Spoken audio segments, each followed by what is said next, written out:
जय श्री राम दोस्तों, स्वागत है आप सभी का सनातन धर्म यात्रा में। दोस्तों, पिछले वीडियो में आपने श्रीमद् भगवद गीता के प्रथम अध्याय के प्रथम श्लोक को विस्तृत रूप से जाना और समझा। अब आइए चलते हैं श्रीमद् भगवद गीता के प्रथम अध्याय के द्वितीय श्लोक पर और आज इस श्लोक को विस्तृत रूप से जानने और समझने का प्रयास करेंगे। साथ ही इस पर जो भी संभावित प्रश्न उठ सकते हैं उन प्रश्नों का उत्तर खोजने का भी प्रयास करेंगे।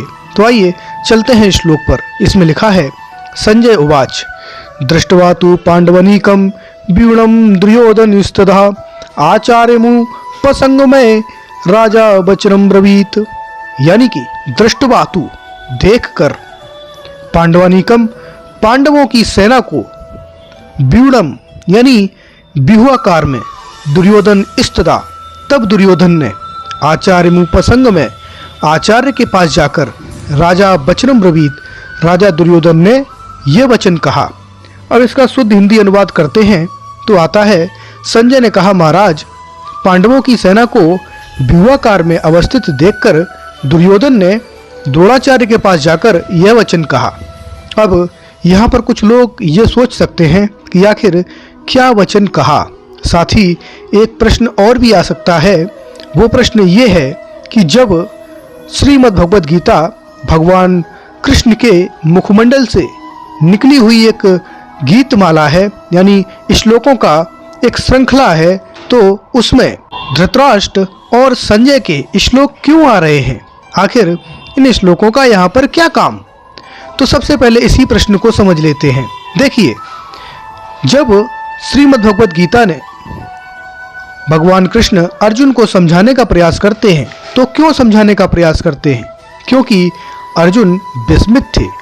अब प्रश्न आता है कि अर्जुन विस्मित क्यों थे? क्योंकि अर्जुन रणभूमि में खड़े थे और उन्हें युद्ध अपने ही चचेरे ममेरे और पारिवारिक भाइयों के खिलाफ युद्ध करना था।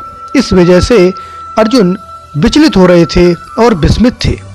तो भगवान श्री कृष्ण उन्हें समझाने के लिए जिन श्लोकों का उपयोग करते हैं और जिन श्लोकों को अपने मुखमंडल से निकालते हैं वही श्रीमद् भगवद गीता का एक अंग बनते हैं। लेकिन बात यहाँ पर यह भी आती है कि आखिर ये सारा का सारा घटनाक्रम हुआ क्यों? तो वो घटनाक्रम धृतराष्ट्र के कारण हुआ था। जब आप प्रथम श्लोक पढ़ेंगे तो वहाँ पर धृतराष्ट्र क्या कहते हैं? धृतराष्ट्र कहते हैं, मामका पांडवश्चैव, यानी कि मेरे पुत्रों और पांडु के पुत्रों। यानी कि धृतराष्ट्र साफ साफ यहाँ पर अपने ही परिवार में भेदभाव करते दिखाई देते हैं। इसलिए ये युद्ध क्यों हुआ इसको जानने के लिए धृतराष्ट्र का श्लोक होना भी आवश्यक है। अब आइए चलते हैं द्वितीय श्लोक पर, जहाँ पर बात आती है कि आखिर जो दुर्योधन है वो क्यों जा रहा है गुरु द्रोणाचार्य जी के पास। तो देखिए इसमें क्या है कि संजय ने धृतराष्ट्र के आंतरिक भाव को समझकर कहा कि आपके इच्छानुसार युद्ध अवश्य ही होगा, परंतु इसका परिणाम धृतराष्ट्र के मनोरथ के विपरीत होगा। यह जानकर संजय दृष्टवा आदि शब्द का प्रयोग कर रहे हैं। यहाँ व्यूढ़ शब्द का तात्पर्य व्यूह रचना कर अवस्थित पांडवों की सेना से है। अतः राजा दुर्योधन अंदर से भयभीत होकर पश्चाता इत्यादि 9 श्लोकों को कह रहे हैं।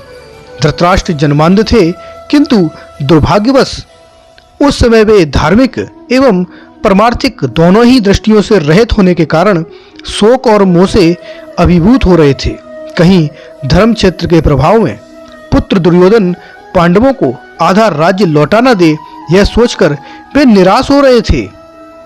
परम धार्मिक एवं दूरदर्शी संजय ने उनके मानसिक भाव को भांप लिया।